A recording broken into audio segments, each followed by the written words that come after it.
दोस्तों, कैसे हो आप? स्वागत है आज के नए वीडियो में।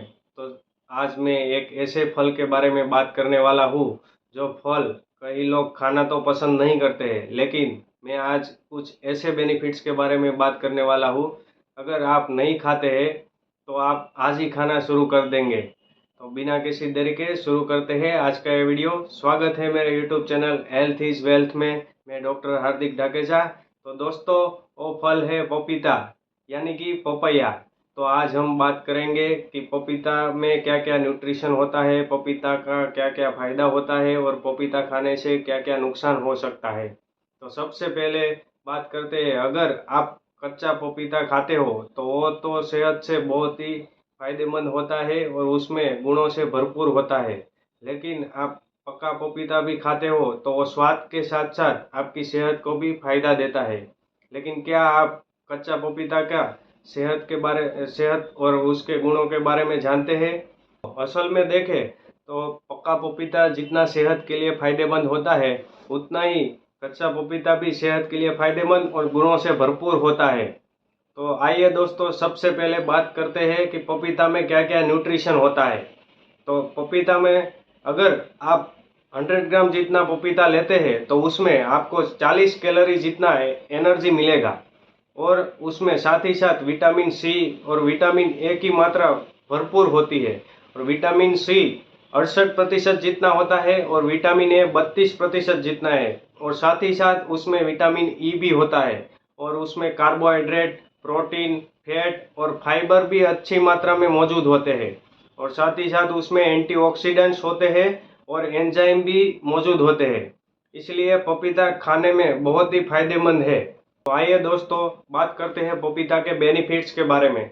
तो उसमें सबसे पहला देखें तो अगर आपको पाचन की समस्या है और आप पाचन की समस्या से परेशान हैं तो आपको अपनी डाइट में पपीता शामिल करना चाहिए, क्योंकि पपीता में मौजूद काइमोपोपेन और पपाइन नाम का एंजाइम होता है और साथ ही साथ कई न्यूट्रिशन और दूसरे कई सारे एंजाइम होते हैं। और साथ ही साथ भरपूर मात्रा में फाइबर्स होता है जो आपकी पाचन की समस्या को खत्म करने में मदद करता है और आपकी पाचन में सुधार लाने के भी मदद करता है। और दूसरा एक देखें तो है मोटापा। अगर आपको मोटापा है तो आपको अपनी डाइट में पपीता शामिल करना है, क्योंकि जो पपीता में मौजूद काइमोपोपेन और पपाइन नाम का एंजाइम है, वो एक ऐसे एंजाइम है कि जो आपके बॉडी में फैट, प्रोटीन और कार्बोहाइड्रेट को तोड़ने का काम करता है। इसीलिए अगर आपको मोटापा है तो आपको वजन कम करने में भी ये मददगार साबित होता है। और तीसरा देखें तो डायबिटीज वाले पेशेंट के लिए भी पपीता फायदेमंद है।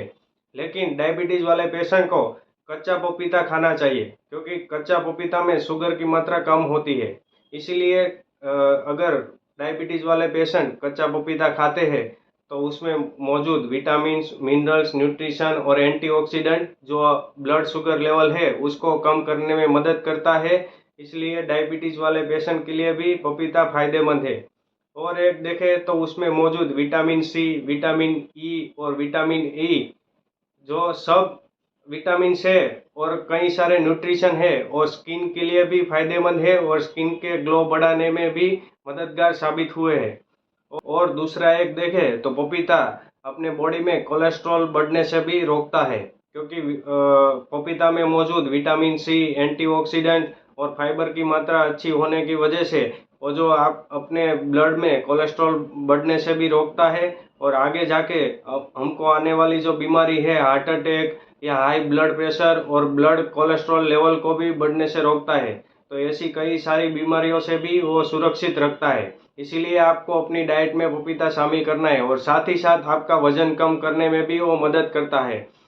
इसलिए मैं बात करूंगा कि कुछ ऐसी महिलाएं हैं जिनको पीसीओएस और पीसीओडी जैसी समस्या रहती है, तो उसमें वजन बढ़ने की समस्या भी ज़्यादा रहती है, तो उनको अपनी डाइट में पपीता शामिल करना होगा। अगर वो अपने डाइट में पपीता शामिल करते हैं तो उसमें मौजूद ये जो एंजाइम्स है, जो हमने आगे बात किया कि पपाइन और काइमोपोपेन नाम का एंजाइम्स है, वो जो फैट को तोड़ने में मदद करता है। इसकी वजह से आपका वजन कम होगा और आप आपको जो बीमारी हुई है उसको भी आगे बढ़ने से रोक सकता है। और एक बात करें तो पपीता खाने से वो आपके लीवर को भी हेल्दी रखता है, क्योंकि पपीता में मौजूद एंटीऑक्सीडेंट और न्यूट्रिशन आपके बॉडी में आने वाले टॉक्सिन को ख़त्म करता है और आपको लीवर को सुरक्षित बनाता है।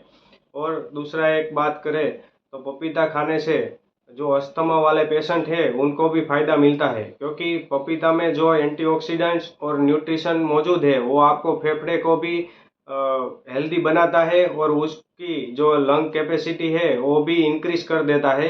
इसीलिए जो अस्थमा वाले पेशेंट है उनके लिए भी पपीता फायदेमंद माना गया है। और एक देखें तो पपीता बुखार में भी फायदा देता है। आप सब लोग जानते ही होंगे कि पपीता खाने से डेंगू के बुखार में फायदा मिलता है, क्योंकि अगर आप पपीता खाते हो तो पपीता में मौजूद विटामिन सी और फाइबर जो आपकी इम्यूनिटी को बढ़ाता है और आपको बुखार से छुटकारा दिलाता है।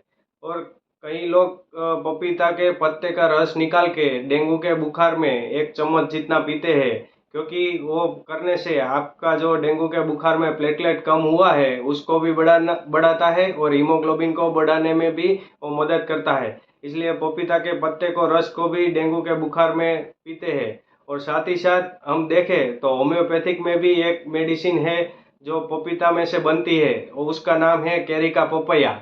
तो कैरिका पपैया एक ऐसी मेडिसिन है जो कई सारी बीमारियों में यूज होता है और जो डेंगू वाले पेशेंट है उनमें भी ये यूज हो सकता है। तो आइए दोस्तों जानते हैं किन लोगों को पपीता नहीं खाना चाहिए। तो सबसे पहले देखें तो डायबिटीज वाले पेशेंट को पपीता नहीं खाना चाहिए, क्योंकि उसमें ऐसा है कि डायबिटीज वाले पेशेंट कच्चा पपीता खा सकता है, लेकिन उसको ज़्यादा पका पपीता नहीं खाना चाहिए, क्योंकि पके पपीते में शुगर बढ़ जाता है, इसलिए शुगर की मात्रा ज़्यादा हो जाती है। अगर वो पपीता डायबिटीज वाले पेशेंट खाता है तो उसका ब्लड शुगर लेवल भी बढ़ सकता है और आगे जाके उसकी डायबिटीज की समस्या भी बढ़ सकती है।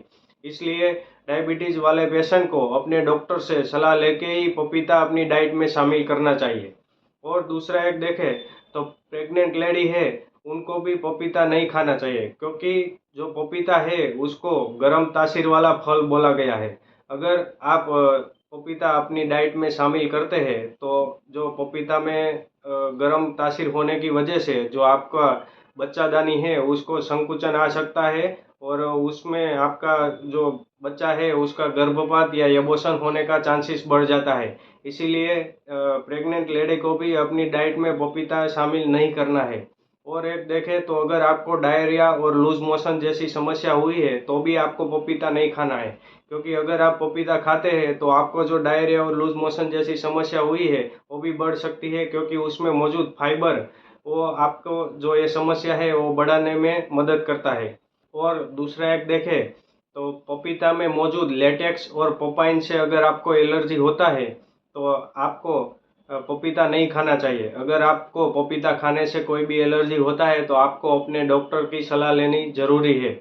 और एक देखें तो महिलाओं को पीरियड्स के दौरान पपीता नहीं खाना चाहिए, क्योंकि अगर पीरियड्स के दौरान वो पपीता खाते हैं तो वो आपके ब्लीडिंग को बढ़ा सकता है, क्योंकि पपीता गर्म तासीर वाला फल है। आइए दोस्तों जानते हैं पपीता कैसे खाना है। अगर आप अपनी डाइट में पपीता शामिल करते हो तो आपको पपीता खाली पेट खाना अच्छा रहेगा। अगर आप खाली पेट पपीता खाते हैं तो वो आपको सेहत में कई सारे फायदे दे सकता है। और एक दूसरा देखें तो आपको पपीता खाने के बाद पानी नहीं पीना है और पपीता खाने के बाद दही नहीं खाना है।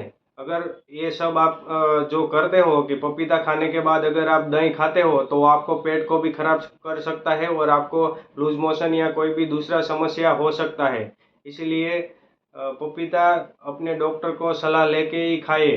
तो दोस्तों, अगर आपको ये वीडियो अच्छा लगा है तो मेरी चैनल को सब्सक्राइब करें, लाइक करें और बेल आइकन दबाना ना भूलें, ताकि आपको नए वीडियो आएगी तो नोटिफिकेशन मिलती रहेगी। और ये वीडियो उन लोगों को शेयर करें जो पपीता खाना पसंद करते हैं और उन लोगों को सबसे पहले शेयर करें जो खाने का पसंद नहीं करते हैं।